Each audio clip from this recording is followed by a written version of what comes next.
मुंबई के कांदिवली इलाके में उस समय हड़कंप मच गया जब ओल्ड महाड़ा की बिल्डिंग नंबर 10 में अचानक भीषण आग लग गई, जिससे पूरे इलाके में धुएं का गुब्बारा का पूरी तरह से आसमान में छाए रहा। आपको बता दें कि मुंबई के कांदिवली पश्चिम एकता नगर के अंतर्गत आने वाले ओल्ड महाड़ा की बिल्डिंग नंबर 10 में अचानक आग लग गई, जिससे काले काले धुएं के गुब्बारे पूरे इलाके में सराबोर हो उठा।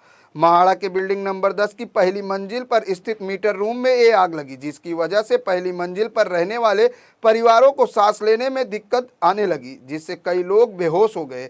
काले धुएं की वजह से कई लोग बेहोश हो गए, जिनमें पुरुष, बच्चे और महिलाएं भी थी। सभी को एम्बुलेंस के जरिए आनन फानन में शताब्दी अस्पताल ले जाया गया, जहां उनका उपचार जारी है। मौके पर स्थानीय चारकों, पुलिस और अग्निशमन दल की टीम के पहुंचने से पहले स्थानीय रहवासियों ने रेस्क्यू का काम शुरू कर दिया। उन्होंने आग की घटना में झुलस गए लोगों को घायल अवस्था में निजी वाहनों, ऑटो रिक्शा के माध्यम से अस्पताल पहुंचाया। बताया जा रहा है कि शॉर्ट सर्किट की वजह से ये आग लगी, जिसकी सूचना मिलते ही दमकल की 3 गाड़ियां एम्बुलेंस के साथ मौके पर पहुंची, जिसके बाद किसी तरह से आग पर काबू पा लिया गया। लेकिन सकरा रास्ता और अवैध रूप से की गई पार्किंग की वजह से दमकल की गाड़ियों को घटनास्थल पर पहुंचने में समय लग गया। मौके पर पहुंचे बीजेपी विधायक योगेश सागर रेस्क्यू करने वाले स्थानीय युवाओं की प्रशंसा की, तो वहीं अवैध पार्किंग और सकरी गलियों को लेकर सरकार पर निशाना साधा। वहीं बीजेपी सांसद गोपाल शेट्टी भी मौके पर पहुंचे और उन्होंने अवैध पार्किंग को लेकर सरकार से व्यवस्था कराने को कहा।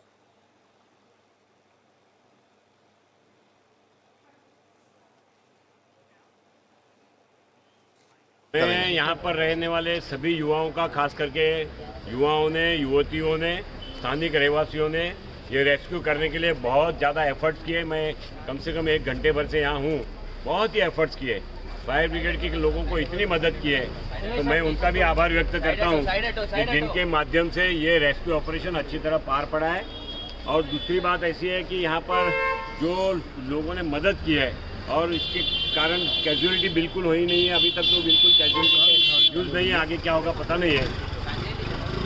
इसके आगे मुझे ऐसा लगता है कि जिनको ले गए अस्पतालों में उनका स्वास्थ्य जल्दी से जल्दी ठीक हो।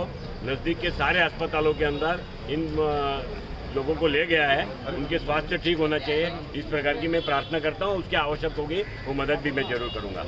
नहीं करना चाहिए, इसके बारे में व्यवस्था संकुल के लोगों ने करना चाहिए। सरकार अपना काम करती है, लेकिन सरकार के सारे नियमों को तोड़ने का काम भी हम सब लोग मिलकर करते हैं।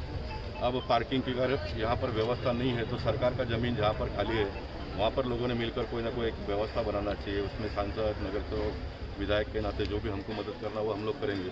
लेकिन जब इस प्रकार की घटना घटती है तो कितनी परेशानी होती है कि हम सब लोगों ने कम से कम इसके आगे के बारे में भी सोचना चाहिए। फायर ब्रिगेड के लोगों ने अगर ऐसा कहा है तो उनको मेरा जवाब ये है, फायर ब्रिगेड के लोग सारी गाड़ी को लेकर वहाँ पर पूरा फायर स्टेशन पर बैठे रहते हैं।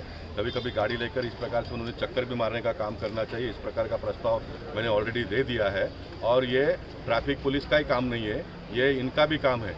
बिल्डिंग जब बनता है तो बिल्डर का दम निकाल देते हैं लोग, पैसा भरवाते हैं और छोटी छोटी बातों में भी कॉम्प्रोमाइज़ नहीं करते हैं। जब आपका गाड़ी ही नहीं जाएगा गली में से तो ऊपर आप कितना भी ठीक ठाक करके क्या फ़ायदा होने वाला है। इसलिए फायर ब्रिगेड के ऑफिसरों ने मुंबई महानगर पालिका के अगर